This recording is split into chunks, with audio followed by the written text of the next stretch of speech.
Today's topic is active voice and passive voice. As I taught you in the previous class, the present indefinite tense and the sentences that I taught you were positive sentences, negative sentences, and interrogative first type sentences. I didn't taught you interrogative second type sentences because that is very difficult for the students. So I am teaching you this topic today. So start question word questions. Question word questions. आप लोग को नाम से पता चल गया होगा कि क्वेश्चन वर्ड क्वेश्चन मतलब क्या होता है. मतलब ऐसे सेंटेंस जिसमें क्वेश्चन वर्ड यूज होते हैं और उससे क्वेश्चन बनता है, कोई सेंटेंस बनता है, वो क्वेश्चन वर्ड क्वेश्चन कहा जाता है. As I have taught you earlier, there are 9 question words such as why, when, what, which, where, whose, whom, how, and who. Now we will start with the sentences that we will start with who, because it is the exception of question words that does not fit into the formation of interrogative second type sentences. So we will start with such sentences that will start with who. So start question word. Example देखते हैं सीधा. Who teaches you English? Who teaches you English?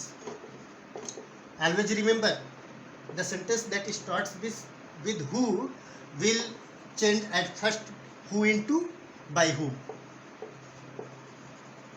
So we will start with by whom. After that, we'll use is, am, are according to the object of the sentence. In this sentence, you is the object about whom it is saying that who teaches you English. So by whom, after that we'll use are according to object you. According to object you, here object is you and we know that are is used with you, so we have used are. So by whom are you, third form of the verb taught. Third form of the verb taught. Here teach is the main verb that will be changed into taught. So the formation is such that by whom are you taught English. मैंने क्या बताया आप लोगों को, जो sentence who से start होते हैं उसे सबसे पहले हम लोग बाय हुम में चेंज कर देते हैं. बाय हुम में चेंज करने के बाद अकॉर्डिंग टू ऑब्जेक्ट के आधार पे हम इज, एम, आर का यूज करते हैं. किस सेंटेंस में? प्रेजेंट इंडिफिनिट टेंसिव में. प्रेजेंट इंडिफिनिट टेंस में जिसमें इज, एम, आर का यूज होता है, मेन वर्ब होता है, वो उसे इज, एम, आर में चेंज कर देते हैं. उसके साथ वो ऑब्जेक्ट के अकॉर्डिंग चेंज होता है. उसके बाद वर्ब के थर्ड फॉर्म को यूज करते हैं और उसके बाद अदर वर्ड को यूज कर देते हैं और उसके बाद क्वेश्चन वर्ड को यूज करके सेंटेंस को समाप्त करते हैं. देखते हैं, फिर से एक बार समझा दूं आपको. Who teaches you English, who co by whom में चेंज कर देंगे. ऑब्जेक्ट यू है, यू के अकॉर्डिंग आर लगाएंगे. बाय हुम आर यू और टीच का थर्ड फॉर्म लगाएंगे तो टीच का थर्ड फॉर्म टॉट हो जाएगा. उसके बाद इंग्लिश लिखेंगे जो कि अदर वर्ड होगा. मैंने पहले भी बताया था, पहले भी सेंटेंसिंग में बताया था कि वर्ब के थर्ड फॉर्म लगाने के तुरंत बाद अदर वर्ड को यूज कर लेंगे. देखते हैं उसके बाद दूसरा example. Who helped you? Who helps you in the class every day? Here question word is who, and now we will move it to by whom. Now we will change it to by whom.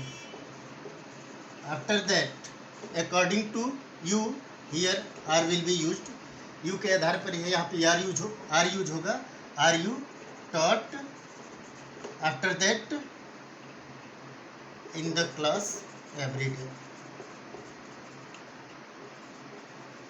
उसके बाद question word का use कर देंगे.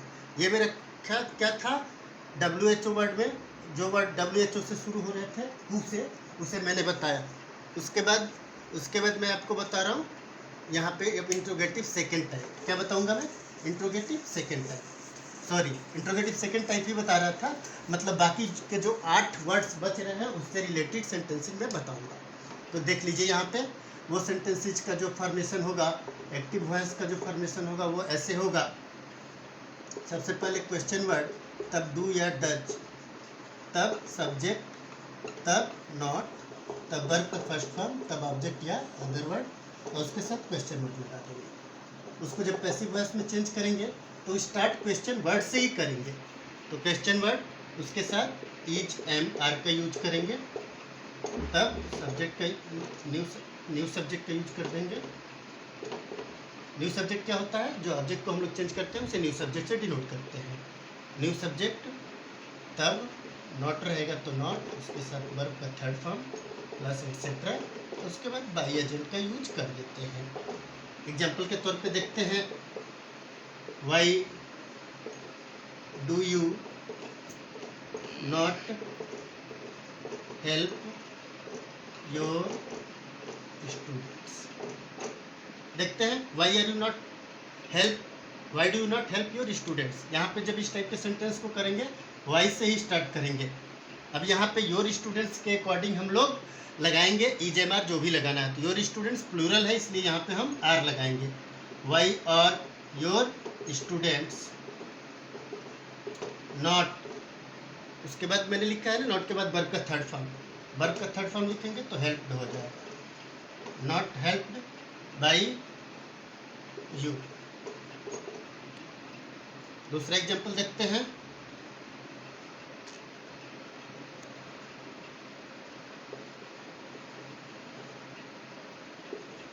When does your principal teach you? ये sentence है, इसको हम change करेंगे जब when से स्टार्ट करेंगे, जैसा कि मैंने बताया ऐसे वर्ड को क्वेश्चन वर्ड से स्टार्ट करेंगे, उसके बाद इज एम आर लगाएंगे किसके अकॉर्डिंग? न्यू सब्जेक्ट के अकॉर्डिंग। न्यू सब्जेक्ट आपका क्या होगा? यू होगा, क्योंकि यू ऑब्जेक्ट है, ऑब्जेक्ट को चेंज करेंगे हम लोग न्यू सब्जेक्ट में चेंज करेंगे। तो यू के अकॉर्डिंग क्या लग जाएगा? वो आर लगेगा। व्हेन आर यू टीच का थर्ड फॉर्म लगाएंगे न्यू सब्जेक्ट के बाद, नॉट नहीं है यहाँ पे इसलिए वर्ब का थर्ड फॉर्म लगाएंगे। When are you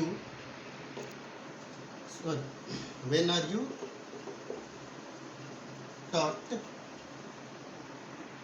by your principal। क्या किया मैंने इसमें? अकॉर्डिंग टू इसके क्वेश्चन वर्ड यूज किया व्हेन, उसके बाद इज एम आर के बाद न्यू सब्जेक्ट। न्यू सब्जेक्ट पहले देख लेंगे हम लोग, न्यू सब्जेक्ट में यू था, यू के अकॉर्डिंग आर लगा लिए। व्हेन आर यू, तब वर्ब का थर्ड फॉर्म यानी टॉट लगा देंगे, टीच है, टीच का थर्ड फॉर्म टॉट हो जाएगा।